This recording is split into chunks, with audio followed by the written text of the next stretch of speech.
Ça a pas mal bougé cette semaine du côté géopolitique, notamment avec le conflit Israël-Iran qui a fait brutalement remonter les cours du pétrole. Alors, qu'est-ce que ça va donner pour nos actions pétrolières? On va faire un point global des marchés américains et du marché français, avec le détail de quelques actions qu'on peut suivre, acheter ou non pour se faire un avis. On découvre ça tout de suite.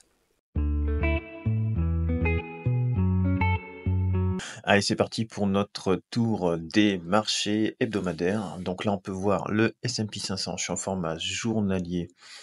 Eh bien, c'est toujours haussier, il n'y a rien à dire. Pour le moment, ça reste à l'achat. Au niveau du Nasdaq 100. Alors, le Nasdaq 100, pareil, c'est haussier, c'était redescendu un petit peu. Et puis là, ça repart. Pour le moment, il n'y a pas de signal de vente. Je reste acheteur dessus. Alors, c'est facile, hein, quand ça monte, tout est simple, vous voyez, ça va vite. Maintenant, le CAC 40. Alors lui, qu'est-ce qu'il nous fait le CAC 40? Là, on peut voir échec ici, franchissement de la moyenne mobile 200, et puis échec en dessous, ça redescend, et là, ça tape sur la moyenne mobile 50. Donc pour le moment, le CAC 40, ça n'est pas vraiment acheteur. Tant que c'est en dessous de la moyenne mobile 200, moi j'aime pas trop rentrer dessus, en tout cas là sur cet indice-là. On voit quand même qu'il est beaucoup plus faible que les autres, et puis là ici, on voit qu'il y a un petit peu de rouge qui commence à se mettre. Alors, graphiquement, si vous voyez, on est neutre ici, et là on est toujours au-dessus du zéro, donc on est quand même haussier. Là ici, la moyenne mobile 20 périodes est au-dessus de la 50. Alors est-ce que ça va rebondir? Là, reprendre quelques pourcents, il y a 2,5% à peu près à prendre. Franchir ici, et puis repartir à la hausse après, je sais pas. Pour le moment, il conviendrait d'attendre, si vous voulez, ici, pour un delta de 2,5%, attendre que ça reprenne vraiment la moyenne mobile de 100 pour se placer. Vous voyez, attendre vraiment un signal. Ici, on franchit la moyenne mobile de 100, ça teste, ça part. Voilà. Pour moi, il faut attendre pour prendre quelque chose plutôt que de risquer de rentrer. Puis finalement, quand ça a franchi là, vous rentrez trop tôt, vous perdez 5%. Vous voyez, perdez 5%. Donc, bon, pour un gain probable de 2%, il vaut mieux attendre, je pense. Là, c'est l'ETF que j'utilise, mon ETF World Quality, que j'utilise pour les challenges à 2 euros par jour en bourse. Donc on peut voir qu'on arrive encore sur des plus hauts. On a encore fait des plus hauts cette semaine. D'ailleurs, j'ai sorti une petite plus-value encore vendredi, après la vidéo que j'ai sortie. Et là, on voit là, ici, ça avait tapé ici en juin 2024. Et là, ça retape ici, pareil, même point, avec un rejet en fin de semaine, hier. Et par contre, ça reste à l'achat. Ça reste à l'achat. Vous voyez ici, c'est bien orienté à la hausse. Ici, c'est bien orienté à la hausse. On est au-dessus de la moyenne mobile à 200 périodes. Et vous voyez la bleue qui continue à ouvrir plus que la rouge, hein. Il y a une espèce de bec qui s'ouvre, qui se forme. Voilà. Donc pour le moment, ça reste acheteur. Bien que ça ait tapé là, est-ce que c'est juste du petit, est-ce que c'est vraiment une résistance et puis derrière ça va baisser, ou est-ce que bon, globalement ça repartira encore à la hausse? À voir la semaine prochaine, mais si ça repart à la hausse, on prend du gain. Si ça repart à la baisse, on descend notre prix de revient, et moi ça me va très bien. Alors maintenant, Air Liquide. Air Liquide, il y a eu un échec là, ça a voulu franchir la moyenne mobile 200, échec, ça vient retaper sur la moyenne mobile 50. Ici, on est en dessous de la moyenne mobile, là, en dessous le 50 sur le RSI, en dessous de la zone de neutralité. On est quasiment neutre, et ici on est toujours au-dessus, mais bon, ça corrige un petit peu. Il faut attendre. Pour vraiment avoir une tendance qui repart, il faudrait reprendre la moyenne mobile de 100, et là on voit qu'on a un échec. Je vais laisser ça, on verra dans le temps. ABC arbitrage sur lequel, action sur lequel je suis rentré. Alors, on a repris la moyenne mobile 200. Vous voyez ici, les deux moyennes mobiles sont au-dessus de la moyenne mobile 200. Le RSI au-dessus de la zone de neutralité, et la MACD est en territoire positif. Donc là, bon, c'est venu, c'est monté ici, ça revient sur la moyenne mobile 20 périodes, ça rebondit dessus. Bon, moi j'ai pris une position sur les 4,52, vous voyez, donc je suis neutre pour le moment dessus. 4,52, je suis rentré. Neutre dessus, mais il faut attendre. Tant que j'ai ma tendance, écoutez, je sors pas. Tant que j'ai pas de signaux de sortie, je ne sors pas. L'Oréal. Alors L'Oréal, pour moi, c'est du rebond. Les annonces de reprise de la Chine, là, hop, rebond, correction, on vient retester la moyenne mobile à 50 périodes maintenant. Est-ce qu'on va remonter là sur les 422? Est-ce qu'on va descendre? Je sais pas. N'empêche qu'on est repassé quand même acheteur ici, vous voyez, là, sur le RSI, au-dessus de la zone de neutralité. Ici, on a refranchi, pareil, le 0 sur la MACD. Par contre, on est sous la moyenne mobile 200. Donc pour le moment, on n'est que sur du rebond. FH, je voulais vous faire voir FH, que là, on est sur quelque chose d'intéressant. Donc, c'est pas acheteur, hein, FH. Vous voyez, depuis juin 2024, là, ça avait baissé sous la moyenne mobile 200, tapé, rejeté. Bon. Mais ce qui est intéressant, c'est sur un format, je crois que c'est sur un format mois que j'ai eu ça. Vous voyez ici tous les petits points là. Hop, par là, hein. Alors c'est des zones, hein, c'est pas, moi je prends pas à l'euro près. Vous voyez, mais il y a des petits rebonds dans ces zones-là, voilà. Hop, hop, aux alentours des 80. Voilà, entre 80 83, il y a des acheteurs, vous voyez, hop, hop, hop. Et là, il y a eu là aussi, entre 75 et 80, il y a des points d'entrée pour celui qui veut accumuler, peut-être sur des zones, l'accumulation rationnelle, je crois qu'ils appellent ça. Ça peut être pas mal. Après, globalement, on est au-dessus de la moyenne mobile 200 en mois. En jour, moi, je trouve que c'est pas beau. Mais... ouais, c'est pas beau en jour. Voilà. Est-ce que ça va... Ouais, la pente, là, elle est énorme. On est largement sous la moyenne, sous la zone de neutralité. Ici, on est vendeur aussi. Bon, pour moi, il convient d'attendre sur cette valeur, sauf celui qui veut jouer l'accumulation rationnelle sur des supports clés. Alors, Stellantis. Eh bien, Stellantis, j'ai fait une vidéo la semaine dernière dessus. Bon, ben voilà, c'est toujours vendeur, hein. Il n'y a pas de signal de reprise pour le moment. Il y a du rebond, hein, il y a du rebond, mais c'est pas une reprise, hein, attention, hein, c'est un rebond. Ici, on est vendeur, ici, on est vendeur, ici, on est vendeur. Vous voyez la descente qu'il y a. Tant que ça repasse pas proprement acheteur au-dessus, mais ça peut mettre longtemps. Pour moi, avant février 2025, il n'y aura rien. S'il y a une reprise, le temps que, vous voyez, que ça se mette en place, vous voyez, il y a une descente, par exemple. Ici, on peut voir, hop, une baisse, une baisse, une baisse. Ça a commencé à se remettre en place à partir de juillet 2022 et inverser la tendance, vous voyez, janvier 2023. Donc il y a au moins 6 mois. Là, vous êtes peinard là-dessus, il ne faut pas rentrer pendant peut-être 6 mois à peu près, hein.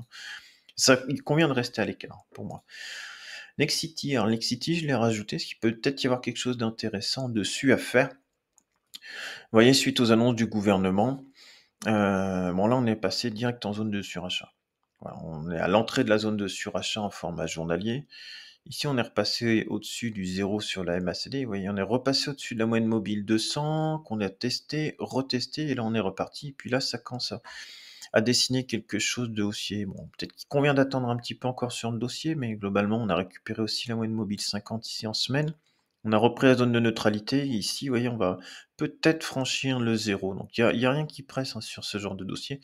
Ça va mettre du temps à se reconfigurer, mais il y aura peut-être quelque chose à faire sous peut-être de 1, 2 mois. À voir comment ça évolue après, parce qu'il y a aussi peut-être juste l'effet d'annonce, auquel cas vous allez être rejeté derrière sur la moyenne mobile 200, mais globalement, vous voyez, là ça a été rejeté, là ça a été rejeté, là ça a été rejeté, et puis là on est en train de dessiner quelque chose maintenant. Il faudrait que la moyenne mobile 200 jaune fasse quand même une petite courbe de reprise, ce serait pas mal. LVMH. Les valeurs du luxe, comment ça réagit? Suite, pareil, c'est annonce de la Chine, correction. Maintenant, hop, c'est repassé quand même. C'est quand même repassé acheteur. Là, ici, c'est acheteur. Mais on a toujours un moyenne mobile à 20 périodes qui est toujours sous la moyenne mobile à 50. Donc il y a peut-être quelque chose qui se met en place, mais pour moi, c'est trop tôt. Il faut attendre, quitte à rater une partie de la hausse, mais il faut attendre que ça se configure un petit peu mieux. Hermès, ça va être à peu près la même, je pense. Bien que Hermès se comporte quand même mieux. Alors Hermès, la différence, vous voyez, c'est que ça a repris la moyenne mobile à 200 périodes. Ouais. Il y a eu bataille ici, là. Là, il y a une petite bagarre, là. Hop. Mais bon, globalement, on a clôturé pas loin de la moyenne mobile 200 là, dessus. À voir la semaine prochaine, mais voilà, là, il y a eu rejet. Là, on va voir s'il y a un rejet ou pas. Mais il conviendrait d'attendre quand même que, au moins en journalier, la bleue et la rouge, là, soient orientées mieux que ça et au-dessus de la moyenne mobile 200 pour prendre une position. Kering. Kering, c'est le mauvais élève des trois. Moi, Kering, c'est juste du rebond, vous voyez. Après, pour le moment, c'est pas acheteur là. Là, ça a repris la zone de neutralité. Et ici, c'est pas du tout acheteur. Donc, Kering à l'écart. Pernod Ricard, je trouve qu'il y a quelque chose d'intéressant dessus. Un rejet, il me semble, j'avais vu. Un rejet, ouais, voilà, c'est ça. Ça a voulu reprendre la moyenne mobile 200 sur les 140, vous voyez. Et là, hop, rejet. Donc, convient pareil d'attendre dessus. Trop tôt pour rentrer. Total Energy.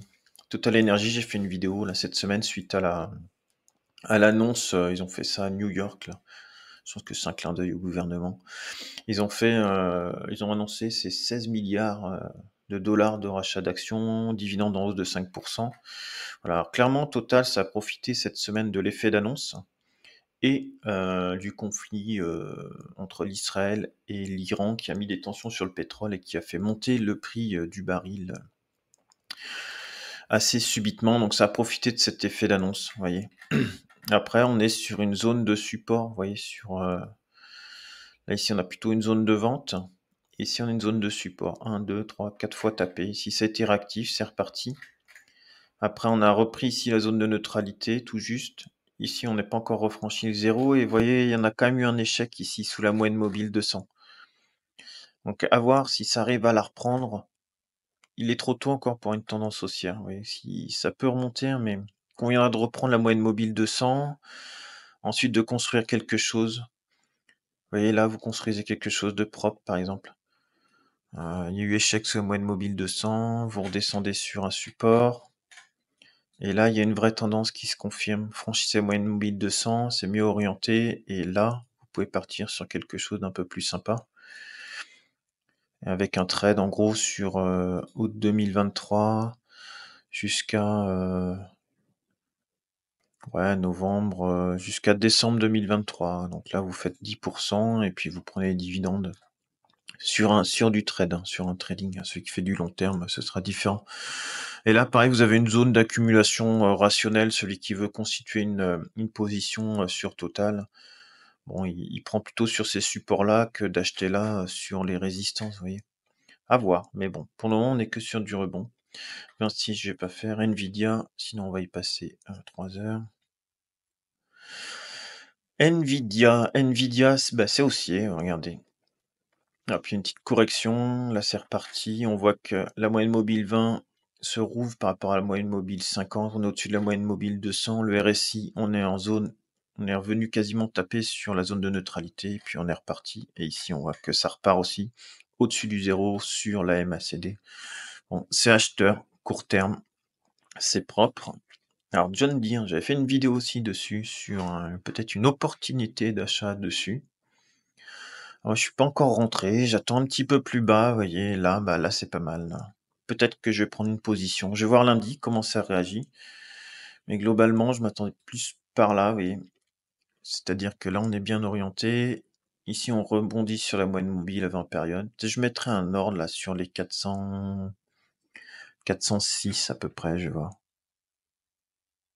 Peut-être mettre un ordre la semaine prochaine, voilà. Et puis là, ici, bon, il y a quand même des zones de résistance. Là, on voit bien. Hop, si j'arrive à leur décaler, tant pis, supprimer. Je vais en mettre une autre.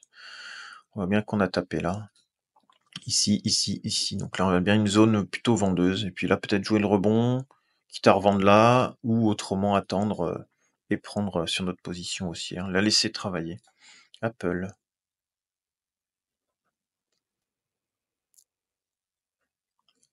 Bon, ça va pas très vite la connexion aujourd'hui. Apple, pareil, c'est haussier, au-dessus du 50, au-dessus du 0. Et là, on est toujours haussier. Voilà. Après, ça reste quand même assez neutre, hein. Assez neutre quand même. Il y a une consolidation ici. Mais c'est pas mal. Tesla, alors j'ai pris ma position sur Tesla. Je dois être à plus 2,5% pour le moment. Après, ça veut rien dire puisque ma position, tant que j'ai pas des signaux de vente, je vends pas. Donc là, pour le moment, je suis rentré par là. Vous voyez, j'ai mis la petite flèche, mais je suis rentré là dans la journée. Sur les 248 à peu près, je suis rentré.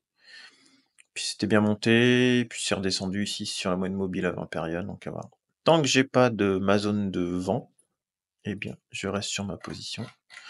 C'est mon plan qui est là. Vous voyez, on est venu rebondir sur la moyenne mobile 200. Tant qu'on la conserve, moi je reste acheteur. Si on la casse, eh bien, je passerai vendeur. Je clôturerai ma position avec une faible perte, mais je préfère la vendre plutôt que de subir une descente. Vous voyez, ça peut redescendre bien bas. Une descente qui pourrait me coûter 40%. Je préférerais stopper avec moins 2, moins 3%. Et Broadcom super propre. Voilà, on est toujours en une petite correction, mais là, visiblement, ça avait l'air de repartir. Broadcom, j'ai une position long terme dessus. Je l'ai pas en trading, j'ai une position de long terme dessus qui me fait d'ailleurs, pour le moment, un beau retour latent, bien sûr, latent, pacté. NIO, alors NIO, j'ai toujours ma position dessus. Alors c'est en levier de 3, 12 euros, c'est pas non plus le bout du monde. Et j'ai fait un plus 100% dans la semaine. J'ai gardé ma position parce que j'ai toujours pas de seuil vendeur. Alors, NIO, hop, ici on voit que ça descendait, c'est passé acheteur. Il y a toujours l'effet d'annonce de la Chine, mais là c'est venu quasiment sur la zone de surachat. On va voir comment ça réagit la semaine prochaine. Peut-être que je me ferai sortir la semaine prochaine, on va voir, ou pas. Mais ça peut encore repartir. Donc je la laisse travailler, je la laisse faire sa vie. Pour moi, là, on a des signaux quand même qui sont acheteurs. Ouais, ça va être du long, pas du long terme. C'est loin d'être du long terme, mais c'est pas du trading à la journée. Oui. Je prends ma position sur des points, et puis ensuite, je laisse faire sa vie jusqu'à temps d'avoir des signaux de sortie. Alors, ils peuvent être très rapides. Prenez une mauvaise position dans la foulée, vous vous faites jeter. Mais globalement, sur de la tendance comme ça, bon, ça peut durer quelques semaines, quelques mois, quelques années, selon la tendance.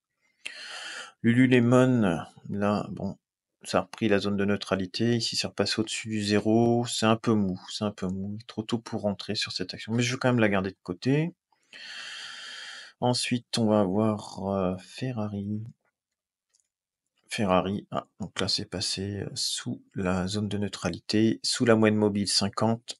Et là, ça commence à se rapprocher du zéro. Donc là, pour le moment, il conviendrait de rester à côté, d'attendre, voir ce que ça fait, est-ce que ça va venir taper sur la moyenne mobile 200 ou pas, c'est à voir. Bon, il convient de prendre son temps sur cette action-là.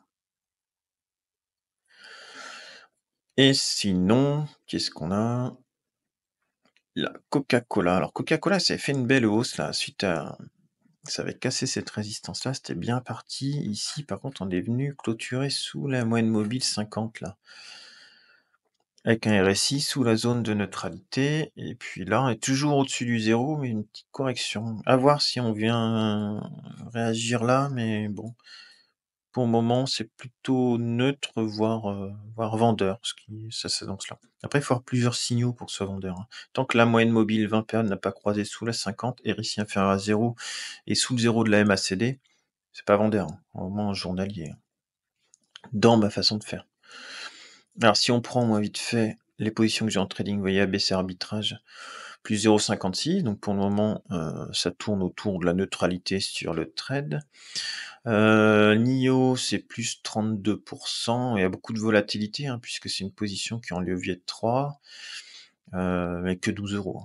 Donc levier de 3, ça fait plus 100%, vous voyez, c'est redescendu à 32, on verra ce que ça donne. Et Tesla, plus 2,16%. Tu trouveras sur le côté de ma tête 2 vidéos qui concernent également l'investissement. N'hésite pas à me donner ton avis sur différentes actions, c'est toujours bien d'échanger entre investisseurs. Dans l'attente, je te souhaite une excellente journée, un très bon week-end et on se retrouve bientôt.